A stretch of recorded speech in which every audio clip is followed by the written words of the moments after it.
Hey, I'm going to show you how I find cleaning subcontractors for my cleaning business. This is probably the most important thing you can do for your business, because if you don't have reliable, honest cleaners to go fulfill the jobs, then your business is going to struggle, which I'm currently facing right now. About half my subcontractors moved away, so I lost them. I'm in the process of finding more. A lot of people are going to say that this is the most challenging part. I think finding the cleaners and getting candidates is not so challenging. It's the actual interviewing process, the qualification, that becomes the most challenging part. So I'm just going to show you how I get a bunch of candidates to actually start that qualification process. All right, so the first thing is going to be using Facebook and Nextdoor.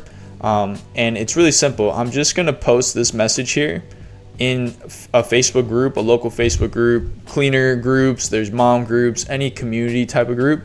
I'll show you right now. So I posted this 2 days ago on August 22nd, and all I say is, hi, I have a post-construction cleaning in Hollywood, Florida, which is my specific service area, and I need some reliable cleaners to help out. Does anyone have recommendations? Thank you.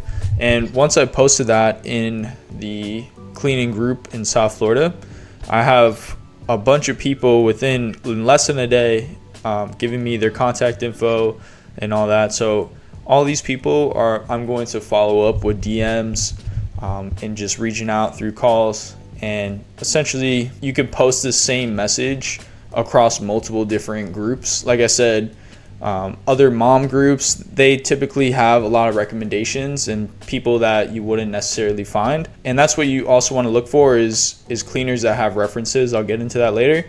But yeah, mom groups, community groups, you just simply come into Facebook and in the search tab here, right? I don't think I needed to kind of go through that, but there's plenty of groups and you just post that same message.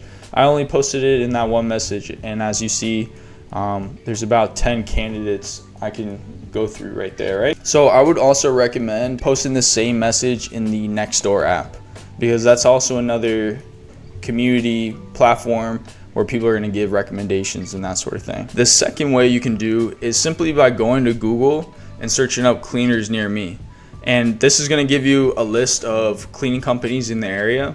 And I would recommend going to the second or third page and calling those companies, or just scraping all the cleaners in your area and then going through the qualification process that way, right? You're just gonna call, ask them if they can take on more jobs and would be interested in a subcontractor partnership. If they can't talk at that moment, just try to set up a meeting with them if they don't have the time. So these are my two ways, right? Very simple, very straightforward. My goal is just to get a lot of candidates, because I know not everyone's gonna be a great fit. So you just want to get as many candidates as you can and then go through the qualification process. Now, you could use Indeed, other job posting platforms. I haven't tried it yet, but you have to typically pay money for that sort of thing. So you're going to follow up with all the comments on the Facebook group post or Nextdoor post and just let them know that unfortunately we don't need help with that post-construction cleaning anymore, but we always have more opportunities in the future. Would they be available for a quick call just to discuss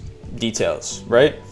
And from there, that's when you start your qualification process. I have my own process, or like the questions I ask, and I'll show you down here. Before I even get into calling people and following up with them, I try to get all their contact information. Some people are going to leave their phone numbers, some other people you'll have to DM to try to get a phone number. Once I have that, I'm going to import all of their contact info into my CRM. And I know I mentioned my CRM a lot, but this is literally the one software I use to manage everything, because this is where my two-way business line is. I don't use my personal number. By doing this, you have a pipeline, a recruitment pipeline, and this system makes it really easy to just stay organized and understand the different stages your cleaners are at in the recruitment process. Like, you need to follow up with them because they couldn't talk, or you set the meeting up to go over the handbook. Maybe they got disqualified because they don't have transportation or something until they actually become qualified and a new member of your cleaning team. It's much easier to keep track of this when it's organized in this manner rather than on my personal phone and I'm trying to call everybody and text everybody and maybe I forget who it is. The other thing to note too with having this kind of system in place is that I'll be able to create a document, which I'm working on now, also called a standard operating procedure, SOP.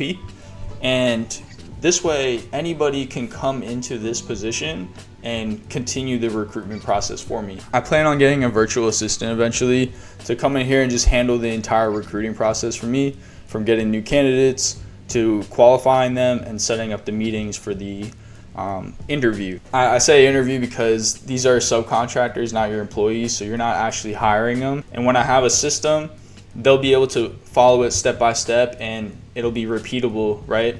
Or one day, hopefully, if somebody buys this business from me, this will already be set up for them where they just plug in their own person and they can take care of it. Again, this is probably the most important process of running your cleaning business, is getting the cleaners and the recruitment. So after I get everybody in the CRM, that's when I'm going to start calling them up and starting the qualification process. So the first thing I do is a phone call and asking them these specific questions before I set up a Zoom meeting where we're going to go over the actual subcontractor handbook that they sign before we do a test cleaning. And that's more so on the actual onboarding process, which will be a different video, but this is the first step in this entire recruitment process. These are qualification questions I ask. I encourage you to create your own, but from what I've seen, the most important is, are they interested in partnering as a subcontractor? And make sure to be clear that this isn't an employee position, and the difference between employee and subcontractor. Do they have transportation? Are they insured? How big is their team? Do they have references, which is very important from my experience? And if a client is not happy with their work, how do they handle it? It's just to get an idea of, are they willing to go back and take care of that client and, you know, go back to the site, take care of the thing that they missed, or do they typically give a refund? If we absolutely have to give a refund, we would, but I don't recommend it. I would rather the cleaner go back and just take care of whatever was missing.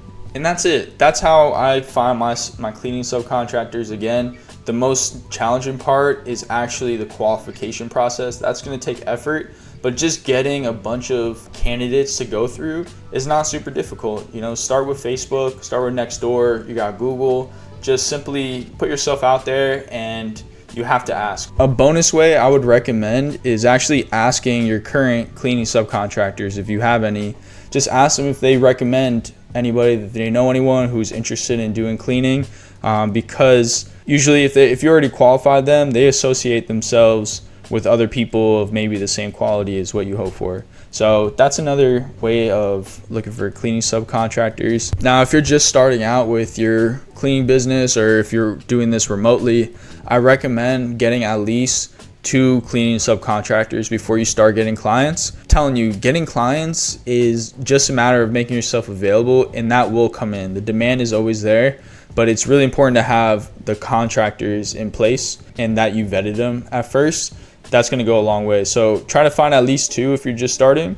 And then once you got that, you're good to go. I recommend to continuously look for cleaning subcontractors and qualify them. That's something I need to work on personally now. But because I see how important it is, if people just move away or something happens, you know, it just cuts your ability to fulfill any jobs. And that's kind of what I'm facing right now. We haven't been able to take on more jobs because I don't have the same amount of subcontractors as I did before. Next video is going to be my actual onboarding process and how I vet the subcontractors.